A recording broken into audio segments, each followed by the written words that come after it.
প্রকৃতিতে এমন অনেক রহস্য আছে যা বিজ্ঞানীদেরও মাথা ঘুরিয়ে দেয়। আজকে আমরা ঠিক এমনই এক অদ্ভুত অমীমাংসিত রহস্য নিয়ে কথা বলতে চলেছি, বল লাইটনিং।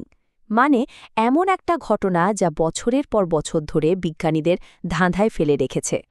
ভাবুন তো একবার, একটা উজ্জ্বল আলোর বল আপনার ঘরের দেয়াল ভেদ করে চলে আসলো, কিছুক্ষণ ভেসে বেড়ালো, আর তারপরে হুট করে হাওয়ায় মিলিয়ে গেল। এটা কিন্তু কোনো সায়েন্স ফিকশন সিনেমার দৃশ্য নয়, এটা একদম বাস্তব একটা ঘটনা যা হাজার হাজার মানুষ নিজের চোখে দেখেছে। তাহলে প্রশ্নটা হলো, এই বল লাইটনিং জিনিসটা আসলে কি? এটা কি শুধুই আবহাওয়ার কোনো খেলা, নাকি চোখের ভুল, নাকি এর পেছনে লুকিয়ে আছে আরও গভীর কোনো রহস্য? চলুন এই বিশ্লেষণটা এর উত্তর খোঁজার চেষ্টা করা যাক। চলুন সবার আগে তাদের কথা শোনা যাক যারা এই ঘটনাটা একেবারে নিজের চোখে দেখেছেন। কারণ বোঝাই যাচ্ছে যে কোনো রহস্য সমাধান করতে গেলে প্রত্যক্ষদর্শীর কথা শোনাটা তো সবচেয়ে জরুরি। যেমন ধরুন, একজন প্রত্যক্ষদর্শী বলছেন, একটা জ্বলন্ত উজ্জ্বল বল রান্নাঘরের জানালা দিয়ে ভেসে ভেতরে চলে এলো, আর তারপর হঠাৎ করেই উধাও হয়ে গেল। ভাবা যায়? আর এরকম হাজারো অদ্ভুত বর্ণনা পাওয়া যায় যা এই রহস্যটাকে আরও বেশি জটিল করে তোলে। তো এখন এই সব প্রত্যক্ষদর্শীর বর্ণনাগুলোকে এক জায়গায় করে আমরা এই রহস্যময় ঘটনাটার একটা প্রোফাইল বানানোর চেষ্টা করব। ঠিক যেমন কোনো গোয়েন্দা তদন্তে একজন সন্দেহভাজনের প্রোফাইল তৈরি করা হয় আর কি। খুব সহজ করে বললে, বল লাইটনিং হল আসলে অ্যাটমসফিয়ারে ঘটে যাওয়া এক ধরনের ইলেকট্রিক্যাল ঘটনা, যা দেখতে একটা ভাসমান আলোর বলের মতো।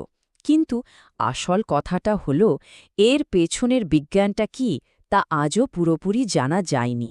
এই যে আলোর বলগুলো, এগুলোর সাইজ সাধারণত ২০ থেকে ৪০ সেন্টিমিটারের মতো হয়। মানে ধরুন, একটা গল্ফ বল থেকে শুরু করে একটা বিচ বলের মতো। আর সবচেয়ে অবাক করার মতো ব্যাপার কি জানেন? এটা টিকে থাকে মাত্র ১ থেকে ১০ সেকেন্ড। তারপর হয় একদম নিঃশব্দে মিলিয়ে যায়, অথবা ছোট্ট একটা ফপ শব্দ করে উধাও হয়ে যায়।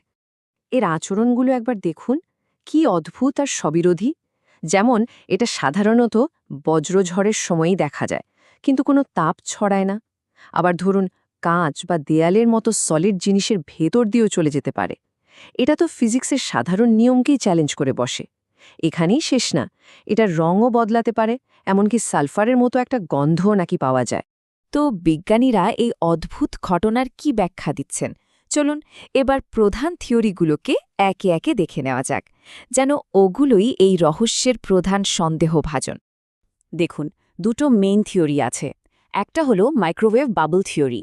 এই থিওরি বলছে যে বজ্রপাতের ফলে যে মাইক্রোওয়েভ তৈরি হয় সেটা প্লাজমার একটা বুদবুদের মধ্যে আটকা পড়ে যায়, আর সে কারণেই ওটা জ্বলজ্বল করে। আরেকটা থিওরি হলো সিলিকন ন্যানোপার্টিকল থিওরি। এটা আবার বলছে যে বজ্রপাত যখন মাটিতে আঘাত করে তখন মাটি থেকে সিলিকন কণা বাষ্প হয়ে যায়। এই কণাগুলোই বাতাসে ভেসে অক্সিজেনের সাথে বিক্রিয়া করে জ্বলন্ত একটা বল তৈরি করে। দুটো থিওরি কিন্তু বেশ ইন্টারেস্টিং, কিন্তু সমস্যা হলো কোনোটাই এর সব রহস্যের সমাধান দিতে পারছে না। আচ্ছা, থিওরির কথা তো অনেক হলো, এবার একটু প্র্যাকটিক্যাল দিকে যাওয়া যাক। বিজ্ঞানীরা কি ল্যাবে এই বল লাইটনিং তৈরি করতে পেরেছেন?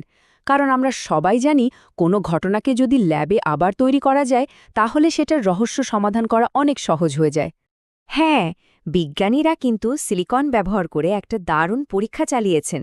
ওরা একটা শক্তিশালী ইলেকট্রিক আর্ক দিয়ে সিলিকনকে বাষ্পে পরিণত করেন এবং সত্যি একটা ছোট উজ্জ্বল আলোর বল তৈরি করতে পেরেছেন। এটা নিঃসন্দেহে একটা বিশাল ব্রেকথ্রু। কিন্তু এখানেই আসল চ্যালেঞ্জটা।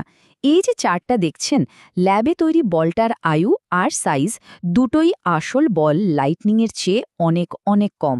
আর সবচেয়ে বড় যে পার্থক্য, সেটা হলো ল্যাবের বলটা কিন্তু দেয়াল ভেদ করতে পারে না, বরং কোনো সারফেসে ধাক্কা খেয়ে বাউন্স করে। তার মানে বিজ্ঞানীরা এখনও পুরোপুরি সফল হতে পারেননি। তাহলে এই পুরো আলোচনা শেষে আমরা ঠিক কোন সিদ্ধান্তে আসতে পারি? চলুন দেখে নেওয়া যাক এই রহস্যের কারেন্ট স্টেটাসটা ঠিক কী। সোজা কথায়, বল লাইটনিংয়ের রহস্য আজও অমীমাংসিত। এখন পর্যন্ত এমন কোনো একটা থিওরি বা পরীক্ষা নেই যা এর সব অদ্ভুত আচরণকে ব্যাখ্যা করতে পারে। বিশেষ করে ওই যে দেয়ালের ভেতর দিয়ে চলে যাওয়ার ব্যাপারটা, ওটার তো কোনো ব্যাখ্যাই মেলেনি।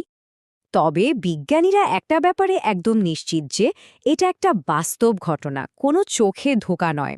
আসল সমস্যাটা হলো এটা এতটাই রেয়ার আর এতটাই ক্ষণস্থায়ী যে এটাকে ঠিকমতো স্টাডি করার জন্য সঠিক সময়ে সঠিক জায়গায় যন্ত্রপাতি নিয়ে হাজির হওয়াটা প্রায় অসম্ভব একটা ব্যাপার। এই পুরো ব্যাপারটা আমাদের একটা বড় প্রশ্নের সামনে দাঁড় করিয়ে দেয়, তাই না? বল লাইটনিং যদি সত্যি হয়, তাহলে ভাবুন তো আমাদের চোখের সামনে এমন আরও কত প্রাকৃতিক বিস্ময় লুকিয়ে আছে যা আমরা হয়তো এখনো আবিষ্কারই করতে পারিনি বা যার কোনো ব্যাখ্যাই খুঁজে পাইনি। প্রকৃতি হয়তো তার রহস্যগুলো এভাবেই খুব ধীরে ধীরে আমাদের সামনে তুলে ধরে।